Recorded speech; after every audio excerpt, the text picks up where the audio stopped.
Update India TV, हर खबर सच्चाई की ओर। राळेगाव येथे घराला गोठ्याला भीषण आग लागून 2 जनावर जळून खाक तर 2 बैल गंभीर जखमी, शेतकऱ्यांचे झाले मोठे नुकसान। राळेगाव येथील प्रभाग क्रमांक 1 गोंडपुरा येथील संतोष ठोंबरे यांच्या घराला दिनांक 17 मार्च 2025 रात्रीच्या दरम्यान त्यांच्या गोठ्याला भीषण आग लागली। आगीने रौद्ररूप धारण केले असल्याने गोठ्यातील 2 जनावरे जळून खाक झाली, दोन्ही बैल आगीने गंभीर जखमी झाले। घरातील व गोठ्यातील साहित्याचे अंदाजे 10 लाखांचा जवळपास नुकसान झाल्याचा अंदाज वर्तविला जात आहे। राळेगाव शहरातील सामाजिक कार्यकर्ते व नागरिकांनी आग विझविण्यासाठी आटोक्यात प्रयत्न केले होते।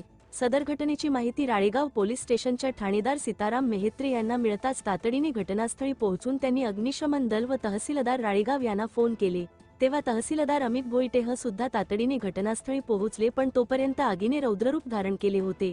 सदर घटनेचा तपास राळेगाव पोलीस करीत आहे।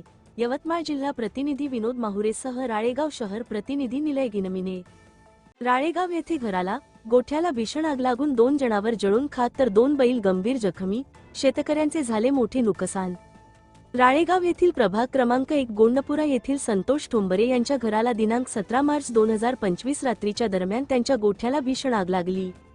आगीने रौद्ररूप धारण केले असल्याने गोठ्यातील 2 जनावरे जळून खाक झाली, दोन्ही बैल आगीने गंभीर जखमी झाले। घरातील व गोठ्यातील साहित्याचे अंदाजे 10 लाखांचा जवळपास नुकसान झाल्याचा अंदाज वर्तविला जात आहे। राळेगाव शहरातील सामाजिक कार्यकर्ते व नागरिकांनी आग विझविण्यासाठी आटोक्यात प्रयत्न केले होते।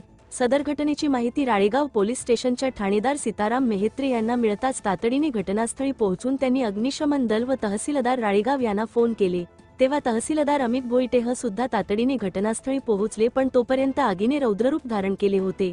सदर घटनेचा तपास राळेगाव पोलीस करीत आहे। यवतमाळ जिल्हा प्रतिनिधी विनोद माहुरेसह राळेगाव शहर प्रतिनिधी निलय गिनमिने।